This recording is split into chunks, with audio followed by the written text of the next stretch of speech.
মৰমৰ ছাত্ৰ-ছাত্ৰীসকল তোমালোক সকলোকে এক্সামপিডিয়া অসম চেনেললৈ স্বাগতম জনাইছো। আজি তোমালোকৰ লগত আলোচনা কৰিব ওলাইছো ক্লাছ 6ৰ সমাজ বিজ্ঞানৰ সমাজ বিচিত্ৰাৰ অন্তৰ্গত কৰ্মপুথিৰ 6 নম্বৰ চেপ্টাৰটো। মই ইতিমধ্যে সমাজ বিচিত্ৰাৰ মূল পুথিখনৰ গোটেই কেইটা পাঠৰ ভিডিঅ' তোমালোকলৈ আগবঢ়াইছো। তোমালোকে যদি ভিডিঅ'সমূহ চোৱা নাই তেন্তে মোৰ চেনেলৰ প্লেলিষ্টত গৈ ভিডিঅ'সমূহ চাব পাৰিবা। ইয়াৰ উপৰিও সমাজ বিচিত্ৰাৰ 5টা চেপ্টাৰৰ ভিডিঅ' আগবঢ়োৱা হৈছে। তোমালোকে সেইখিনিও মোৰ চেনেলৰ প্লেলিষ্টত গৈ চাব পাৰিবা। আহা আজি 6 নম্বৰ চেপ্টাৰটোৰ কুৱেশ্যন এনচাৰসমূহ তোমালোকৰ লগত আলোচনা কৰোঁ। 1 নম্বৰ সময় গণনাৰ ভিত্তিত ক অংশৰ লগত খ অংশ মিলোৱা। ক অংশ বিক্ৰম সংবত। খ অংশত আছে হজৰত মহম্মদে মক্কাৰ পৰা মদিনালৈ যাত্ৰা কৰাৰ পৰা।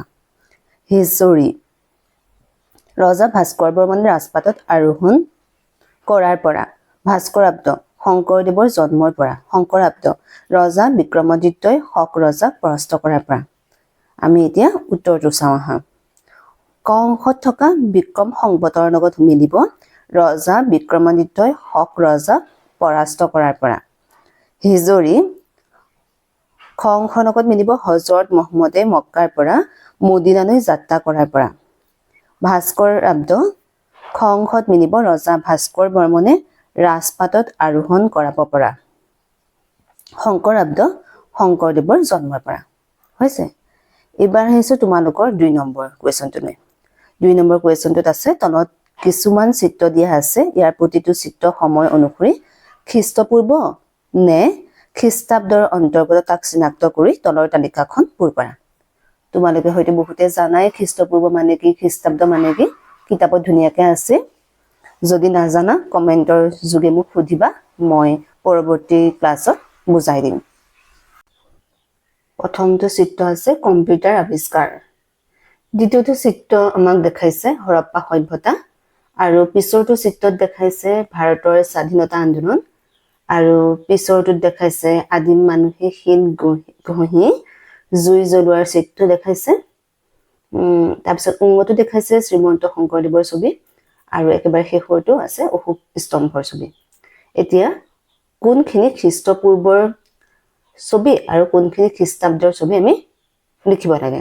এতিয়া উত্তৰটোত কি হ'ব, হৰপ্পা সভ্যতাটো আমাৰ খ্ৰীষ্টপূৰ্বৰ।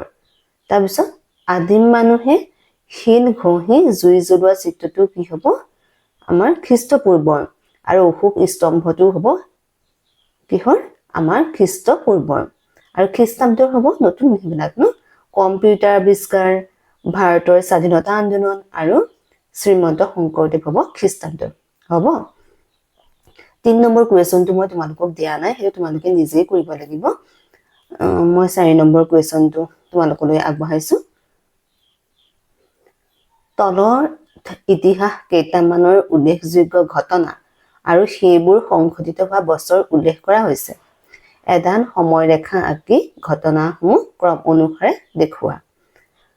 ক প্ৰথম অলিম্পিক খেলৰ আৰম্ভণি খ্ৰীষ্টপূৰ্ব 776। তাৰপিছত পিছৰটো দিছে ভাৰতত 16খন মহাজন পদৰ উত্থান খ্ৰীষ্টপূৰ্ব 600। আলেকজেণ্ডাৰ মৃত্যু খ্ৰীষ্টপূৰ্ব 323। তাৰপিছতো হৈছে ভাস্কো দা গামাৰ ভাৰত আগমন খ্ৰীষ্টাব্দ 1498। চুকাফাৰ অসম আগমন খ্ৰীষ্টাব্দ 1228। এতিয়া আমি এইখিনি কি কৰিব লাগিব, এডাল সময়ৰেখা আঁকিব লাগিব আৰু সময়ৰেখাডালত এইখিনি আমি দেখাব লাগিব। আমি এতিয়া কেনেকৈ আঁকিম চোৱাচোন, মই আঁকি দিছোঁ। কি কৰিবা, তোমালোকে স্কেল লৈ পেলাই ধুনীয়াকৈ মই যেনেকৈ আঁকিছোঁ তেনেদৰে আঁকি দিবা।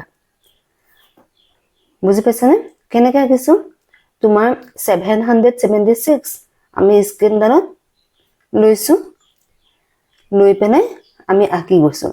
যদি বুজি পোৱা নাই মোক সুধিবা কমেণ্টৰ যোগেদি কেনেকৈ আঁকিলোঁ, মই বুজাই দিম।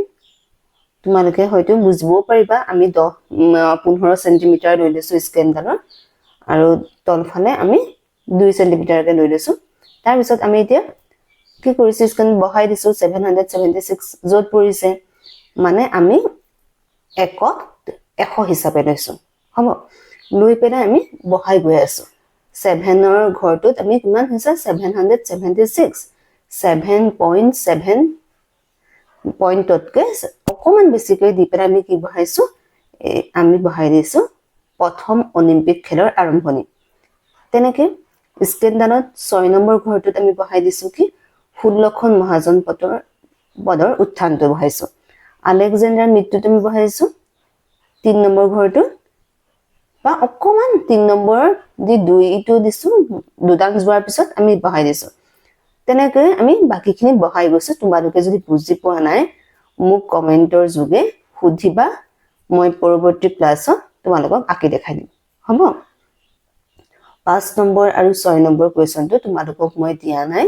কাৰণ সেইকেইটা পৰীক্ষাটো নাহে আৰু সেয়া তোমালোকে নিজে তোমালোকৰ অভিভাৱক বা শিক্ষকক লৈ পেলাই তোমালোকৰ নিজে লিখিব লাগিব মই যিখিনি পৰীক্ষাত আহে সেইখিনিহে দিছো দেই বিদেশী সকলে 7 নম্বৰটো কোৱেশ্চন বিদেশী সকলে বিভিন্ন সময়ত ভাৰতক কি নামেৰে নামকৰণ কৰিছিল তাৰ এখন তালিকা প্ৰস্তুত কৰা বিদেশী গোট আৰু তেওঁলোকে দিয়া নাম উত্তৰ বিদেশী গোট আৰু তেওঁলোকে দিয়া নাম পাৰস্যই বিদেশী গোটে আমাৰ ভাৰতক কি বুলি কৈছিল হিন্দু বা হিন্দ গ্ৰীকসকলে কৈছিল ইতয় বা ইটাইক আৰু চীনাসকলে কৈছিল ইয়ন্ট বা ইন্দু হ'ব ছাত্ৰ-ছাত্ৰীসকল এইখিনি আছিল এই চেপ্টাৰৰ অন্তৰ্গত তোমালোকৰ বাবে লাগতিয়াল কুৱেশ্যন এনসাৰ যিখিনি তোমালোকৰ বাবে অলাগতিয়াল যেন লাগিছে মই সেইখিনি দিয়া নাই